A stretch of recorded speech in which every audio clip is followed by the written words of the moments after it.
In relationship to the Sinaiticus manuscript, it's republished by Kirsup Lake in the 1800s. In the Old Testament portion, you can see what appears to be even burn marks on some of the leaves that were recovered.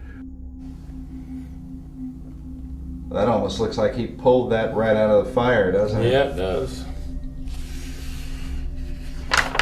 See, here's...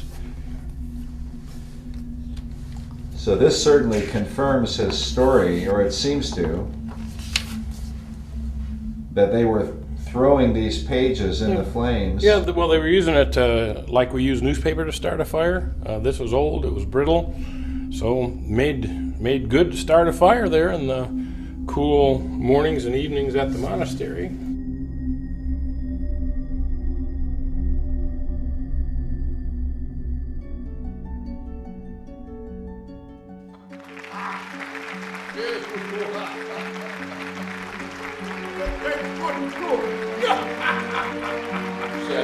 I'm very thankful and grateful for this wonderful privilege.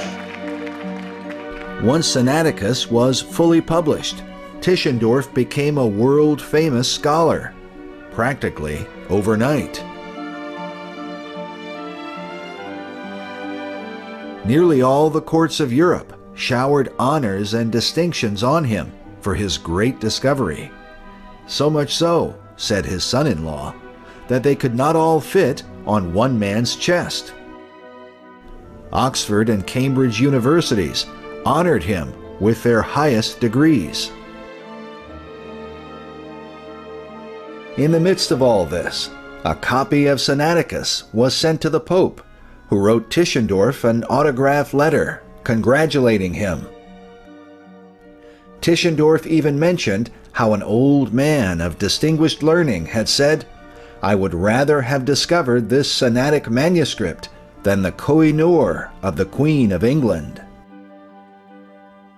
The Koh-i-Noor was the famed diamond of India that was in possession of the English throne. And it's interesting because that's exactly how Tischendorf described his manuscript, as a diamond, he says, in his possession. And for him it was. Because of the Codex Sinaiticus, Constantine von Tischendorf would go on to become one of the most famous men of the academic world, and perhaps the most celebrated paleographer of all time.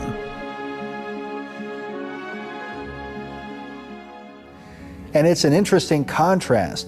On the one hand, you've got the reformers who are being persecuted and killed by the Church of Rome because of their faith in the Word of God, while on the other hand, you've got Tischendorf, who's being lauded by the Pope and celebrated like a prince upon the earth for his discovery.